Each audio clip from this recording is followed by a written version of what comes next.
হাদিসে আসছে আল্লাহর রাস্তায় যত দান করবেন আল্লাহ আপনার সম্পদকে বৃদ্ধি করে দিবেন। দানে কমে না বাড়ে। দান করলে সম্পদ কমে না, সম্পদ বাড়ে।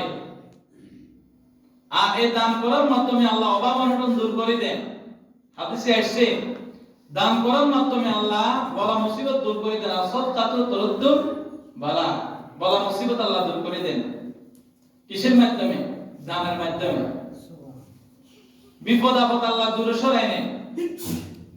হাদিসে আল্লাহ রাসূল সাল্লাল্লাহু আলাইহি ওয়াসাল্লাম ইরশাদ করতেছেন, কাল কিয়ামতের ময়দানে আল্লাহর আরশের ছায়া ছাড়া আর কোনো ছায়া থাকবে না।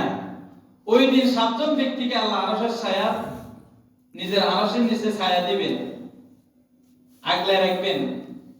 তার ভিতরে একজনের নাম বলছেন ওই ব্যক্তি যে ব্যক্তি ডান হাতে দান করলো কিন্তু তার বাম হাতে টের পায় নাই। ডান হাতে দান করলো, বাম হাতে বুঝতে পারে না কি দিল। ওই একজন ব্যক্তিকে আল্লাহ পাক রব্বুল আলামিন কাল কিয়ামতের ময়দানে আরশের নিচে ছায়া দিবেন। যেদিন আল্লাহর আরশের ছায়া ছাড়া আর কোনো ছায়া থাকবে না, কঠিন অবস্থা থাকবে যেদিন, ওই দিন। তাইলে একজন ইরশাদ করতেছেন, আল্লাযীনা ইউনফিকুনা আমওয়ালাহুম বিল-লাইলি ওয়ান-নাহারি সিররান ওয়া আলানিয়া, যারা আল্লাহ পাক রব্বুল আলামিনের রাস্তায় একমাত্র আল্লাহকে রাজি খুশি করার জন্য, একমাত্র আল্লাহ পাক রব্বুল আলামিনের সন্তুষ্টির জন্য আল্লাহর ওয়াস্তে কোন ব্যক্তিকে, কোন অভাবী লোককে, কোন মসজিদ অথবা মাদ্রাসায় কোন দুঃখী অথবা গরীব দুস্থ লোককে যদি সে আল্লাহর রাস্তায় যদি একটা পয়সাও যদি দান করে দিল আল্লাহর রাস্তায়, আল্লাযীনা ইউনফিকুনা আমওয়ালাহুম, তার সম্পদ, সে বাড়ি থেকে ইনকাম করা সম্পদ হোক, গাড়ি থেকে ইনকাম করা সম্পদ হোক, জমিনের ভিতরে দান করে ওখান থেকে সম্পদ হোক, যে কোনো মূল্যে ব্যবসা প্রতিষ্ঠান থেকে আর অর্জিত সম্পদ হোক, তার এই সম্পদ থেকে যদি আল্লাহর রাস্তায় সে দান করে দিল, আমওয়ালাহুম বিল-লাইলি ওয়ান-নাহার, দিনের বেলায় দান করে দেন অথবা রাত্রির বেলায় দান করে দেন, যেভাবে সে দান করুক না কেন, সিররান ওয়া আলানিয়া, প্রকাশ্যে দান করুক অথবা গোপনে দান করুক, ফালাহুম আজরুহুম ইনদা রাব্বিহিম, আল্লাহ পাক রব্বুল আলামিনের নিকট তার প্রতিদান নির্ধারিত আছে। প্রতিদান কোথায় তার? আল্লাহর নিকট। আজরুহুম ইনদা রাব্বিহিম, তাদের প্রভুর নিকট, তোমাদের প্রভুর নিকট। তোমাদের যে দান করলে দানের প্রতিদান কার নিকট? স্বয়ং আল্লাহর নিকট।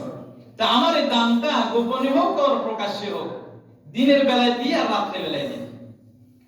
ওয়ালা খাউফুন আলাইহিম ওয়ালা হুম ইয়াহজানুন, তাদের কোনো ভয় নাই, চিন্তার কোনো কারণ নাই, আফসোসের কোনো কারণ নাই। ওয়ালা হুম ইয়াহজানুন, তাদের পেরেশানি হওয়ার কোনো কারণ নাই। মানে আমি দিনে দান করলাম, মানুষে তো দেখে গেল, আমার এই দান প্রতিদান কি আল্লাহ দিব কি না দিব আল্লাহ জানে। সংকোচিত মনে আছে, চিন্তিত আছে, চিন্তা করতেছে যে আর আমার এই দানের প্রতিদান আমি পাবো কি না। এজন্য আল্লাহ বলতেছে, ফালা খাউফুন, ভয় করিও না, ওয়ালা হুম ইয়াহজানুন, এবং তোমরা চিন্তিত হইও না, পেরেশানি হইও না। যেভাবে দান করো আমি আল্লাহ পাক রব্বুল আলামিন তোমাদের দানের প্রতিদান দিয়ে দেব।